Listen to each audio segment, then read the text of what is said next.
YouTube family, it's Jayne Mazimba here, back with another chit chat video. First of all, are you new here? Welcome. Thank you so much for stopping by. Subscribe. I don't know which side it is.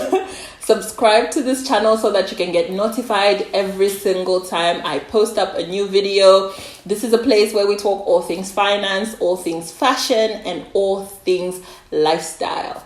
Okay, and today I wanted to talk about I think it's a little bit controversial, financial compatibility. Okay, so it's basically like finances and dating. But how then do you know you're financially compatible with a partner once you start dating? So I wrote down like a few questions to help me guide this conversation. Hopefully this is just basically an introduction or a start to a series of conversations that I will be having around dating, marriage, family, and finances. So the first thing I was thinking about is, why is it so hard to talk about finances with people that we love or people that we have a crush on or people that we are dating? Like, why is it so hard? Okay, I think I'm not a financial expert yet, but I think most of it is the fear of judgment. We don't want these people that we're dating to think we're money centered, or we don't want to look like gold diggers if we're women. If we're men, we don't want to come off like we're stingy or too into finances, money like that. We don't want to be called that, right? So then we feel uncomfortable to bring up these things. But here's the funny thing. Usually in relationships, we will talk about everything from like the big things to the small things to the funniest things. We will gossip about our neighbors with our partners and all those things, except two things. We really will not talk about sex, and we really will not talk about money. Why is that? So those are two of the most intimate aspects of our relationships, and yet we're scared to talk about them. So I don't tackle sex as a general rule because it's fashion, finance, and lifestyle here. So if there's any other channel that tackles that, or psychology or whatever, intimacy, I will look for some and try and link them. But as far as finances, I've really been thinking about why it's hard for us to talk about these things. In the Zambian structure, money is not something we talk about outrightly unless somebody is asking for money or somebody is telling you that money doesn't grow on trees or things like that. Then we'll talk about money, but it's a very basic, I need a 200 kwacha, I don't have, or here, and that's it, right? But for me, and I think for a lot of us, we should take the conversation around money and finances in a relationship as a deal breaker. I know for me it is.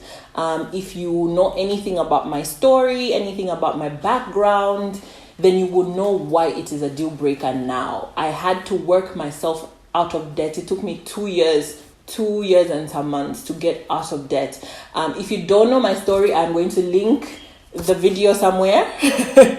I will link the video. Go and watch my exclusive interview that I did with Live TV.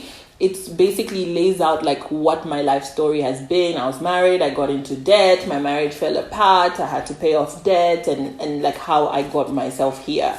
So that's something. So for me, I feel like it's important if you're dating to find out the financial compatibility that you have.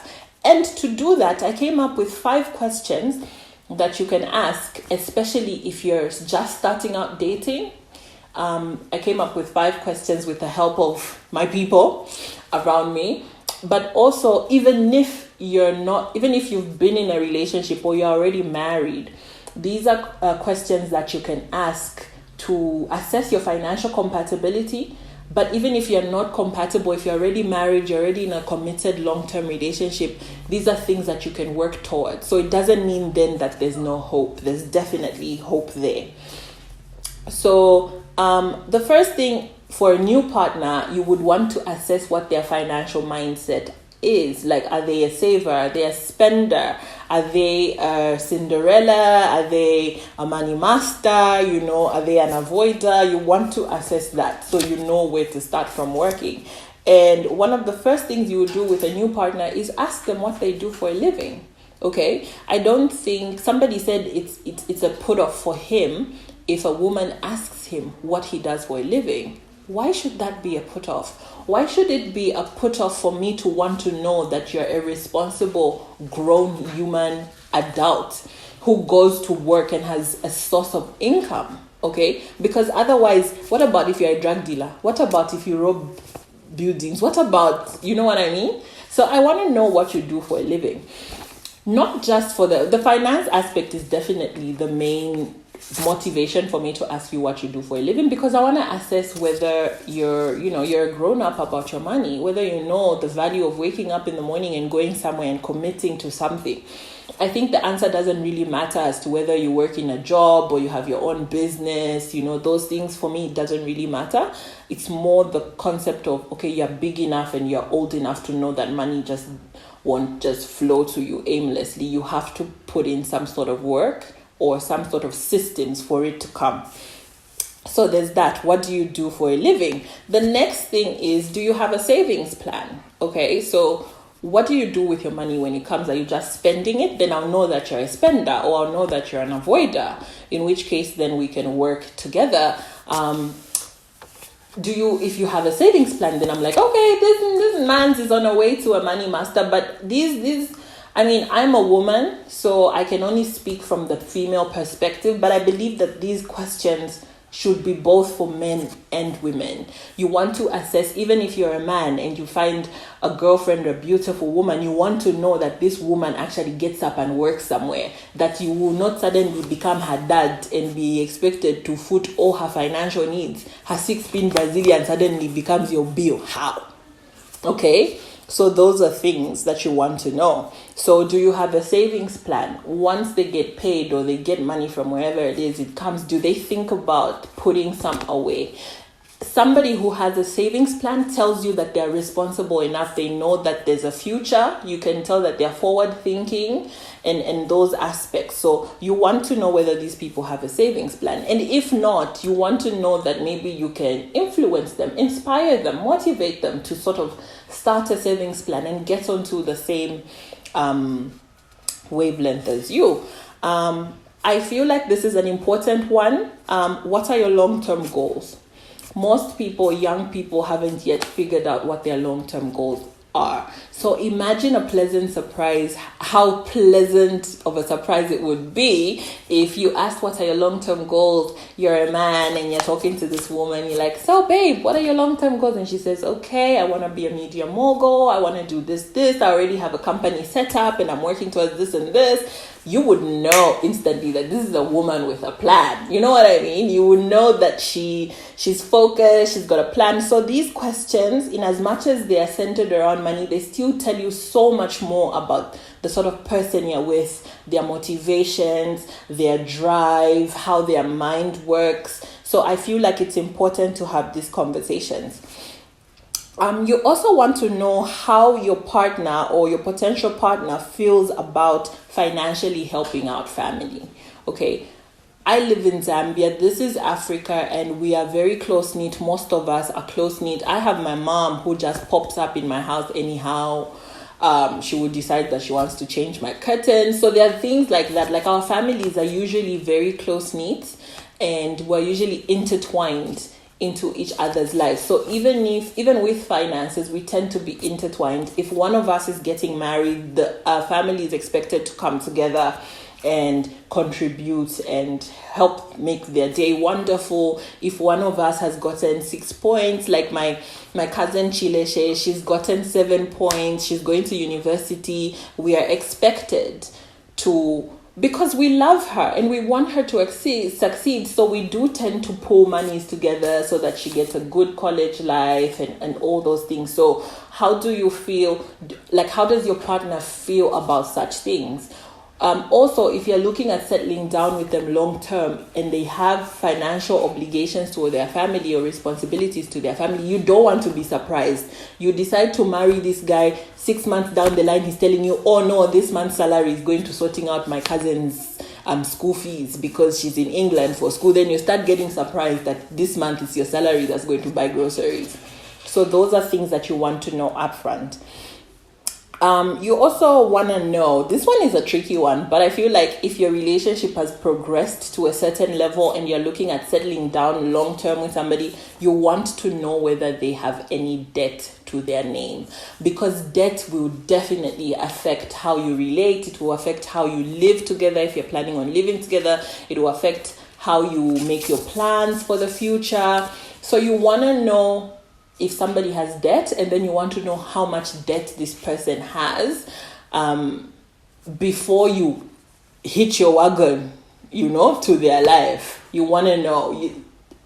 I cannot overemphasize. Again, go watch my story, and then you will know why I emphasize about debt. So one of the things I want to mention about this also is that these are not questions you must sit down like it's an interview and say, hey, dada. No, obviously, as you're relating, as you're, getting to know each other, these are questions you can throw in there. You find moments where you can spark a conversation and you ask one or two of these. So maybe you're talking about family and anything, then you can throw in, also, do you help any of the family in financially, those things. So you can use wisdom. I am a Christian, so I would say pray about it, especially if these are people you're thinking of settling down with long term.